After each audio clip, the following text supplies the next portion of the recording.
Okay guys, so what have we learned today about the muscle tissue? So if you look at the first slide, we said that a muscle cell is not a cell unless it has the following characteristics. What are the characteristics that make a muscle cell? Number one is the excitability. What do I mean by excitability or responsiveness? So excitability and responsiveness represent that the cell is able to mediate or facilitate membrane voltage change. And we said we have four different types of tissues: connective tissue, in addition to the epithelial tissue, and you have the last tissues, your muscle tissue and your nervous tissue. And we said that those two are excitable. What does excitable mean? It means that at the membrane, we said the membrane is phospholipid bilayer. This phospholipid bilayer is double layer, and this double layer has phosphate heads and hydrophobic tails. So electrolytes cannot come in from the outside to the inside.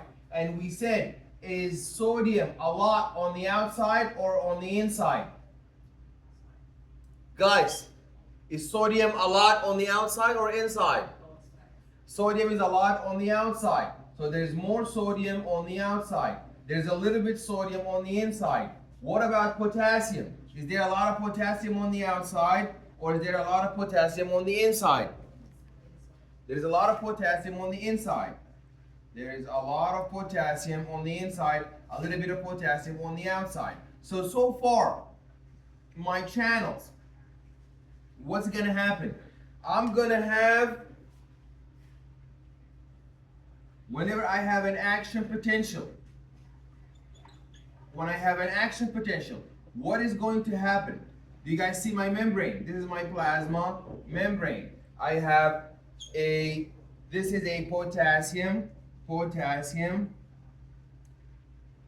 ion channel, and I also have sodium ion channel.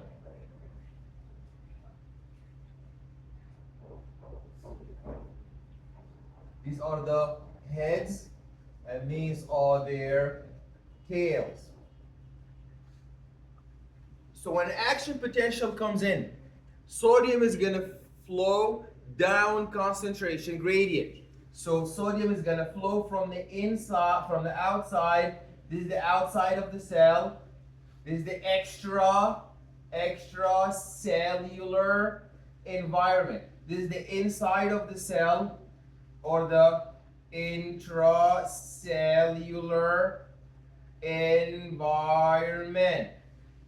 So what happens is sodium is going to flow inside. And when sodium flows inside, I have to understand this diagram really well. So here, this shows us the time in milliseconds, ms, milliseconds, and that shows us the membrane voltage.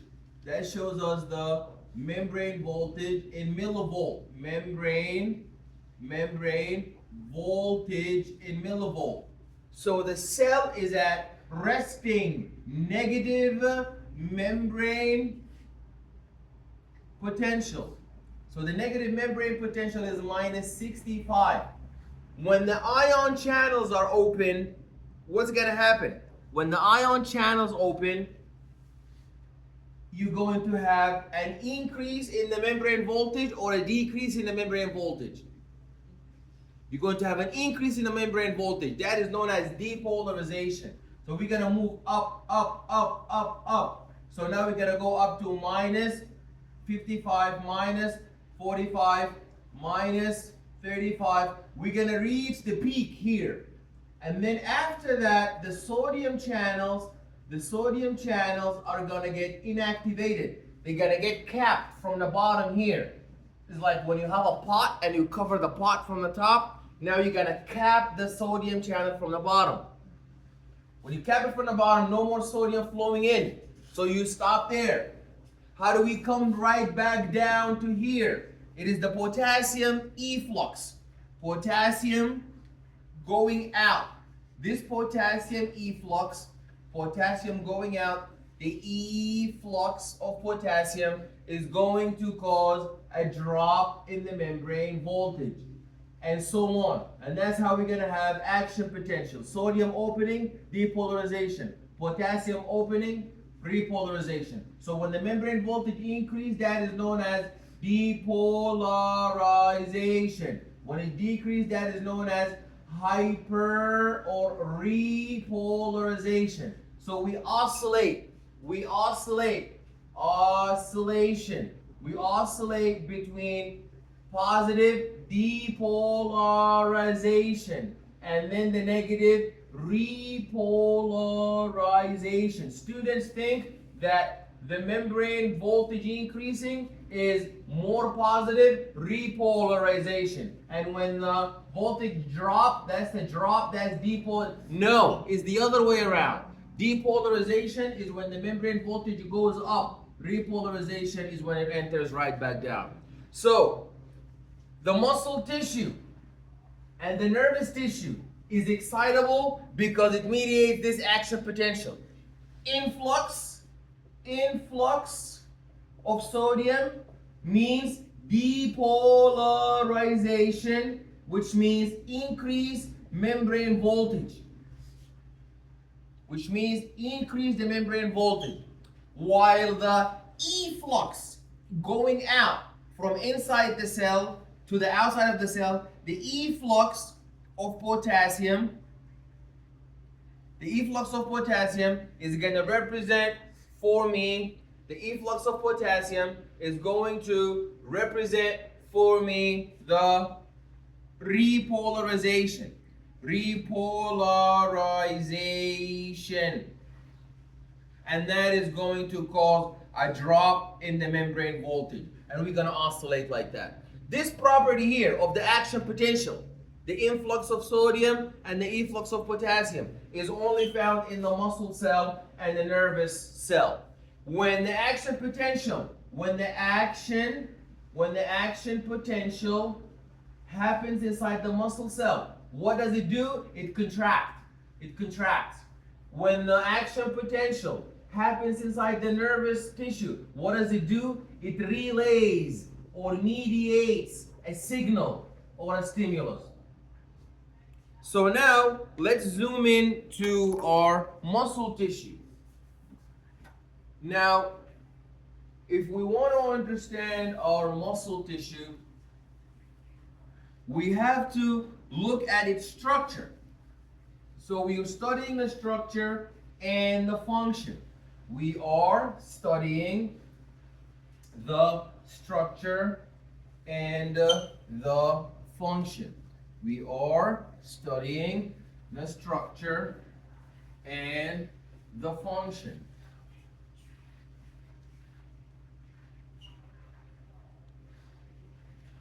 We are studying the structure and the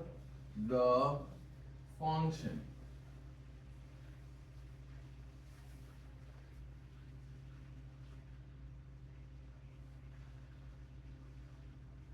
So now, in my muscle cell, I have what's known as the neuromuscular junction, also known as the NMJ, also known as the motor end plates. So what happens here? What happens in the neuromuscular junction and the motor end plate is that you have, it's called neuromuscular. So you have in in your central nervous system. This is your central nervous system where the integration of the stimuli takes place. That is your central nervous system. That is your computer where the integration of the stimuli takes place. That is your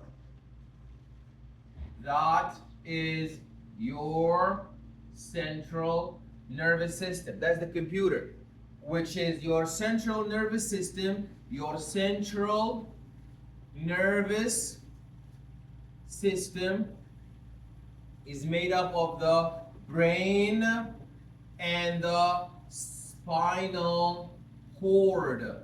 The brain and the spinal cord. So what's gonna happen is in your brain and the spinal cord, you're gonna have the cell body. You're gonna have the cell body of the neuron. You're gonna have the neuron cell body in the central nervous system. But the axon is so long. So from your nervous system up to your leg, you can have an axon that is so long, it can get to your thigh, to the bottom of your feet. That's how you'll be able to move your toes. So this is your central nervous system in the spinal cord and the brain, and this is your long axon. This is the nerve axon. This nerve axon is going to have these swollen ends. The swollen ends. These are the dendrites. The dendrites are going to be influencing a muscle. A muscle. This is a muscle fiber. So what's going to happen is you're going to have these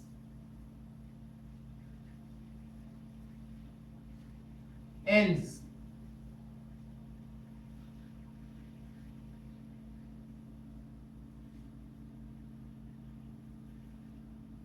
And that's your axon.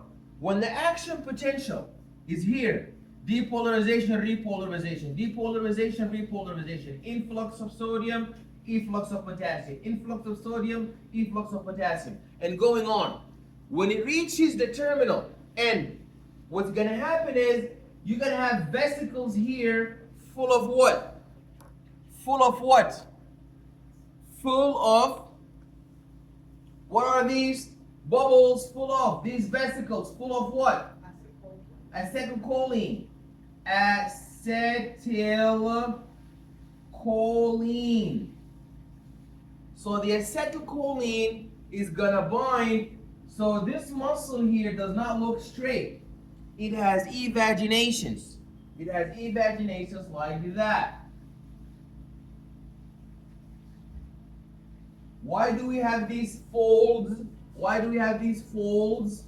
In order to increase the surface area. So what's going to happen is there are receptors here. There are receptors here. There are receptors here.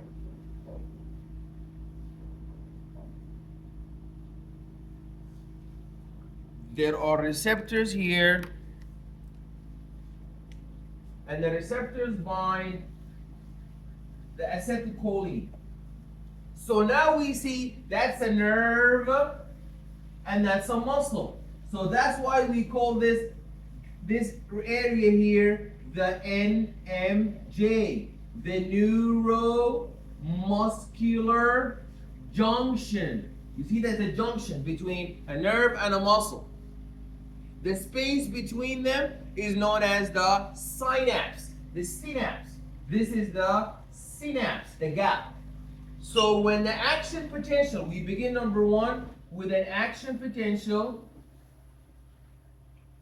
that is flowing through the nerve axon, and then the nerve axon is going to mediate the passage of this action potential to the end of these swollen ends, the dendrites. And what's going to happen is there's going to be an exit and exocytosis. There's going to be exocytosis. The exocytosis is going to allow acetylcholine to bind acetylcholine receptors at the postsynaptic terminal. So this is the postsynaptic terminal. This is the postsynaptic terminal. While this is because it's before the synapse, that is the presynaptic terminal. That's presynaptic terminal, that's postsynaptic terminal. Presynaptic terminal, postsynaptic terminal. Are we following? When acetylcholine binds postsynaptic terminal, action potentials are going to propagate, and the action potential, they're going to cause the release of calcium. So the action potential is going to propagate through the T tubule. The T tubules are going to allow for, these are tubes that's going to allow action potential to pass through them. When the action potential passes through them, there's going to be a release of calcium, and then when the calcium is released, it's going to go, and you have your red G-actin, and the holes are covered. They are covered by who? By troponin. And troponin is attached to who? Tropomyosin. So you have troponin, and tropomyosin. And we said that these two different types of proteins that do what? Troponin and tropomyosin, they are what? Are they contractile proteins? No, the contractile proteins are your actin and your myosin. So actin and myosin, these are your contractile proteins. While troponin and tropomyosin, these are your regulatory. These are your regulatory proteins. These are your regulatory proteins. So, in order for myosin, you see myosin with the golf head, it has two golf heads. In order for myosin and intertwined tails, in order for the myosin heads to bind into the whole of actin, we need to remove these regulatory troponin and tropomyosin. When troponin and tropomyosin are removed and we expose the cavity, then the golf head is gonna bind the cavity, and then you're gonna have the movement of the cocking movement, the movement of the tropomyosin past the troponin. So then you have this contraction. Now, in order to relax, what are you going to need to relax? In order to relax, you're going to need ATP. That's why we said in rigor mortis, when rigor mortis sets off, the dead bodies are in a state of contraction. So the actin and myosin are sliding past each other. You have the contraction happening, but they cannot relax. They cannot relax because we need ATP for that relaxation. So ATP causes the relaxation of the myosin from the actin. You understand? So it is the ADP that causes the contraction. ADP causes contraction, while ATP causes relaxation. ATP causes relaxation and ADP causes contraction. So I want to show you a video.